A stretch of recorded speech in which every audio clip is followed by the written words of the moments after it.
Every inhabitant of the small village on the edge of the dense forest knew about the lake, but few dared to speak of it aloud. The locals simply called it the Lake of Dead Souls.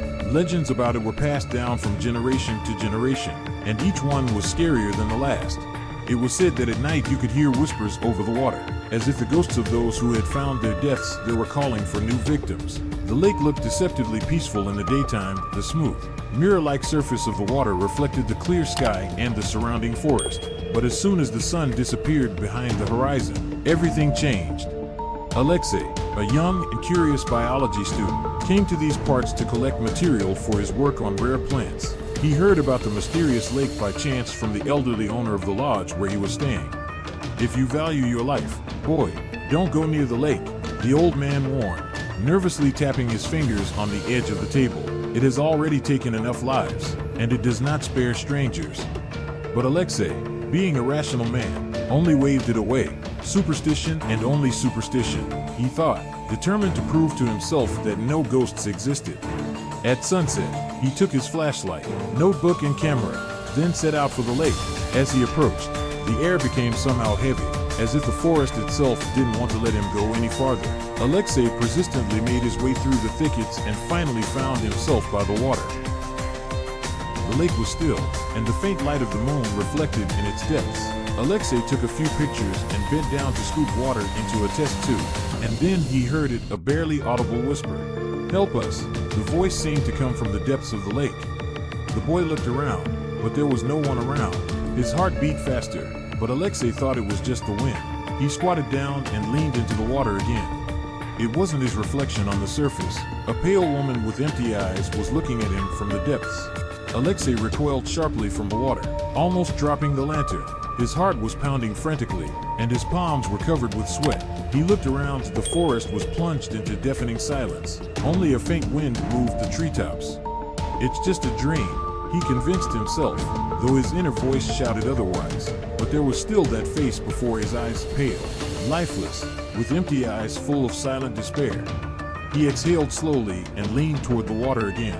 This time its surface was calm. His own reflection was staring back at him, and nothing supernatural seemed to be happening. But suddenly a hand rose from the water. Crooked, claw-like fingers gripped Alexei's wrist. Cold like 1,000 icy needles ran across his skin. He screamed, broke free, and fell to the ground, gulping for air. The hand disappeared as suddenly as it had appeared, but there were still marks on his wrist, pale as marble prints. "Help us!" came the whisper again, louder and closer this time. Alexei jumped to his feet and backed away from the shore. His flashlight blinked on and off, leaving him in total darkness. Panic clenched his throat, but he forced himself to stay where he was. "Who's here?" he shouted, looking around. The answer was a new sound, the splashing of water and hoarse, ragged breathing. A figure appeared across the lake. It moved slowly, as if it were floating on the surface of the water. Alexei froze. The light of the moon caught the outline, a man in old clothes, the whole figure shrouded in mist. "You have come, at last," said the creature. Its voice was like an echo, fading into the void.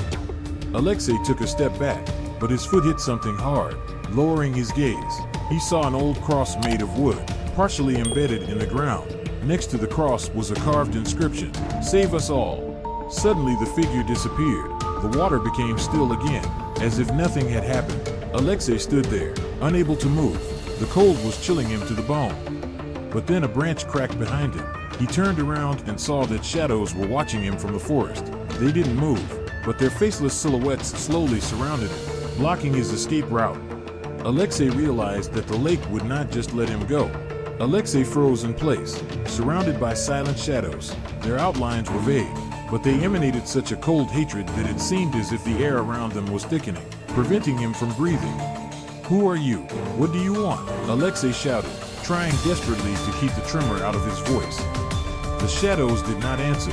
Instead, one of them stepped closer, and the faint light of the moon revealed something eerie. Its face was an empty black abyss. Alexei took a step back, stumbled and fell, but managed to rise to his knees.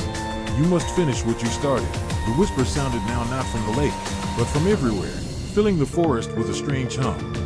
"Finish what? I didn't start anything," Alexei shouted. In response, the whispering grew louder. It was as if hundreds of voices were speaking simultaneously.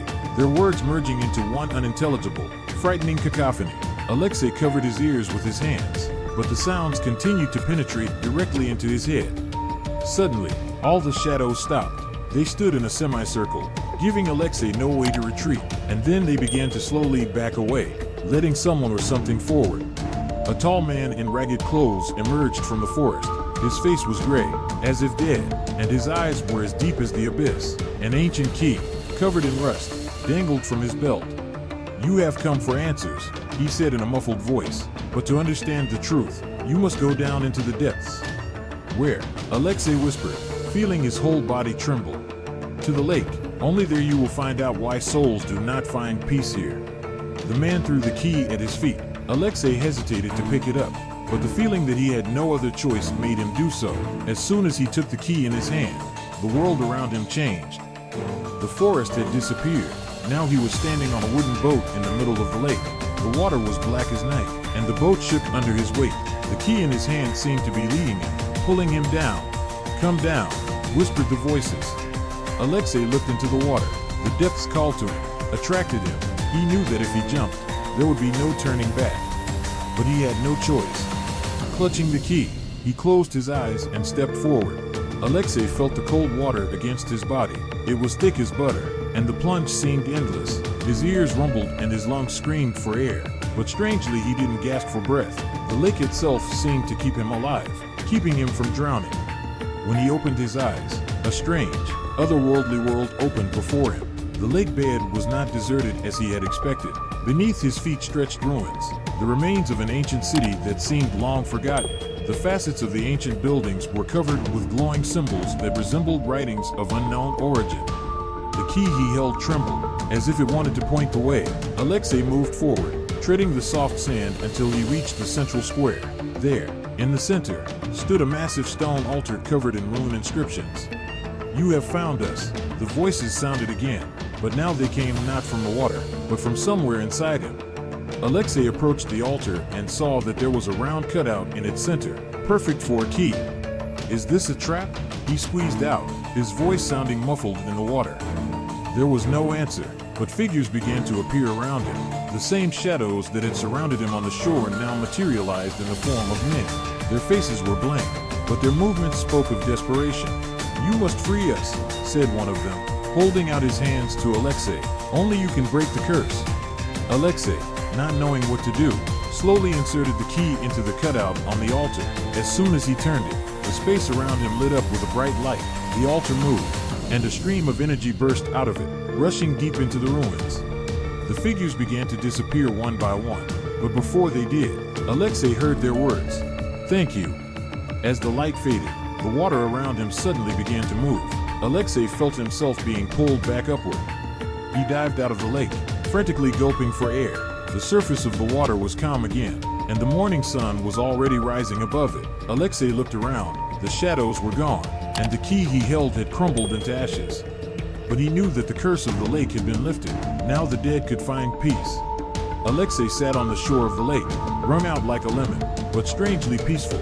With the first rays of sunlight, everything around him seemed normal. No shadows, no whispers, no mysterious figures. The lake looked like an ordinary body of water again, and only he knew what had really happened. But as soon as he got to his feet, he noticed something strange. There were deep footprints in the sand near where he lay. The footprints led into the forest, as if someone had been watching him while he rested. Alexei felt a chill run down his back. Just a beast, he thought, trying to push the disturbing thoughts away. However, as soon as he approached the village he was staying in, it became clear that something was wrong. The streets were empty and the houses looked abandoned, as if they hadn't been visited in years. But he remembered for sure that yesterday there had been life here. "Hello, anybody there?" he called out, but there was no answer. He entered the house where he was staying and found that everything was covered with a thick layer of dust. There was an old newspaper on the table. Alexei picked it up, trying to figure out what was going on, and froze. On the cover in large print was written, "Disappearance of the village of Lesnoy Udios. The last inhabitant disappeared 50 years ago." "That's impossible," he whispered. A knock behind him made him turn around. On the threshold stood the old man, the same one who had warned him about the lake. But he looked different now. His eyes were empty, like those shadows that surrounded Alexei at night. You freed the lake, but it took you, the old man said. Now you are part of it. What are you carrying? Alexei stepped back, clenching his fists. The old man did not answer, but only pointed to a mirror standing in the corner of the room. Alexei walked over to it, barely forcing himself to look at it. His reflection was no longer the same. Instead of his face, he saw a pale silhouette with empty eyes. You have become a guardian, the old man said. Everyone who comes to the lake stays with it forever. Alexei wanted to scream, but his voice was gone. The next moment he felt something pulling him back to the lake, and everything around him disappeared. Now the lake was quiet again, but its depths kept a new secret guardian.